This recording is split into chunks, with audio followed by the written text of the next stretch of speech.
आरोही ने सिंगानिया हाउस छोड़ दिया था। अब 4 साल बाद लंदन के एक हॉस्पिटल में एक लड़की जो लगभग 23 साल की होगी, दूध से गोरी, बड़ी बड़ी काली आंखें, हाइट 5 फुट 3 इंच थी, लेकिन अभी उसके सुंदर से चेहरे पर कोई भाव नहीं थे। वो जल्दी जल्दी ऑपरेशन रूम की तरफ जा रही थी। शायद कोई सीरियस केस था। उस लड़की के ऑपरेशन रूम के अंदर जाने के लगभग 5 घंटे बाद ऑपरेशन रूम का दरवाज़ा खुलता है। सारे डॉक्टर और हेड नर्स के चेहरे पर खुशी थी। उनकी चेहरे की खुशी ही बता रही थी कि उनका ऑपरेशन सक्सेसफुल गया है। वही वो लड़की जो कि डॉक्टरों की सीनियर थी, उसके चेहरे के भाव अब भी वैसे ही थे जैसे वो अंदर गई थी। उसे खुद पर यकीन था कि वो इस केस को आसानी से हैंडल कर लेगी। थैंक यू डॉक्टर एएस, आज अगर आप टाइम पर नहीं आती तो हम इस केस को हैंडल नहीं कर पाते, उन डॉक्टर्स में से एक ने कहा। थैंक यू कहने की ज़रूरत नहीं है मिस्टर विल्सन, ये तो मेरी ड्यूटी है, उस लड़की ने मुस्कुराते हुए कहा। ऐसे ही कुछ देर बात करके वो लड़की अपने केबिन में चली जाती है। तभी उसे किसी का कॉल आता है, जो देखकर उस लड़की के चेहरे पर स्माइल आ जाती है। उसने जल्दी से फ़ोन उठाया। कैसी हो? उस लड़की ने मुस्कुराते हुए कहा। मैं ठीक हूँ, तू बता कब आ रही है तू इंडिया? तुझे पता है मैं तुझे कितना मिस कर रही हूँ आरोही, लेकिन तुझे अपनी इकलौती दोस्त की परवाह ही नहीं। फ़ोन की दूसरी तरफ की लड़की ने एक ही सांस में सब कह दिया। वो लड़की कोई और नहीं, आरोही है। उस लड़की की बात सुन आरोही ने नाम में सर हिला दिया। उसे अच्छे से पता था कि उसकी ये दोस्त उसे बोलने का एक भी मौका नहीं देने वाली जब तक अपनी शिकायत पूरी ना कर ले। अभी आना मुश्किल है क्योंकि अभी यहाँ बहुत काम है, लेकिन कोशिश करूँगी इंडिया आने की। और अब मेरे ख्याल से पायल, अगर तुम्हारी शिकायत दूर हो गई हो तो काम की बात कर ले, आरोही ने शांति से कहा। ओके, पायल ने कहा। इस वक्त उसका फेस बिल्कुल सीरियस था। उन्होंने अपने बिजनेस के बारे में कुछ बातें की, न्यू प्रोडक्ट जो लॉन्च होने वाला था उसका डिस्कशन किया और फ़ोन रख दिया। आरोही ने फ़ोन रखने के बाद अपने सर को चेयर से टेक लगाकर अपनी आंखें बंद कर ली। वो सोचने लगी कितनी मेहनत लगी थी उसे लंदन में अपना नाम बनाने में। 4 साल पहले वो लंदन आई थी, तब उसे कोई नहीं जानता था। उसने सब चीज़ शुरू से स्टार्ट की, चाहे वो एक बिजनेस वुमन बनना हो या फिर एक सक्सेसफुल डॉक्टर।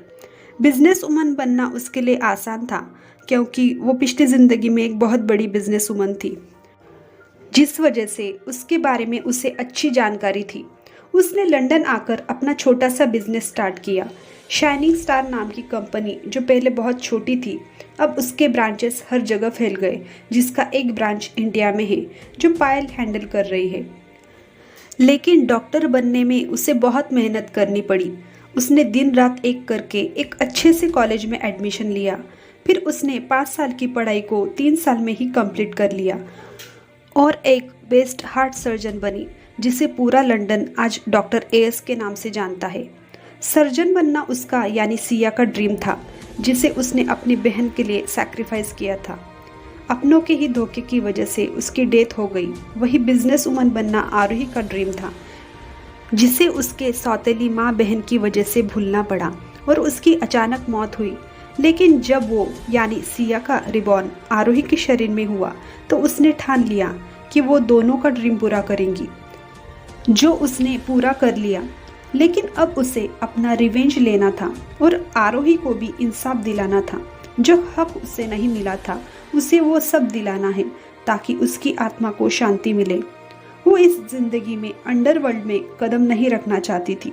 वो अपने दुश्मनों का बदला लेकर अपनी लाइफ एक नॉर्मल लड़की की तरह जीना चाहती थी। इसलिए इस जिंदगी में उसे अपना सपना पूरा करने में कितना ही वक्त क्यों ना लगा हो और कितनी ही मेहनत क्यों नहीं करनी पड़ी हो, लेकिन उसने कभी गलत रास्ता यूज नहीं किया। दूसरी तरफ मुंबई के एक सिटी हॉस्पिटल में वीआईपी रूम में एक ओल्ड आदमी बेड पर लेटा हुआ था। चेहरे से पता चल रहा था वो कितना बीमार है। वो आदमी था जयवंत शेखावत, शेखावत फैमिली के हेड। वो एक हार्ट पेशेंट थे जिनका जल्द से जल्द सर्जरी करना ज़रूरी था, लेकिन उनका केस बहुत ही क्रिटिकल था, जिसके 2 कारण थे। पहला, कोई डॉक्टर ये केस नहीं लेना चाहते थे क्योंकि केस क्रिटिकल था, और दूसरा कारण था अर्जुन शेखावत, क्योंकि सर्जरी करने में अगर कोई भी चूक होती तो अर्जुन शेखावत उन्हें नहीं छोड़ेगा। अर्जुन शेखावत एक बहुत बड़ा बिजनेसमैन जो अपनी नाम की तरह कठोर और बेदिल इंसान है। पूरी मुंबई उससे खौफ खाता है। वो एक राजा की तरह मुंबई पे राज करता है, जहाँ सब उसे एस के नाम से जानते हैं। वो बिजनेस वर्ल्ड का किंग है।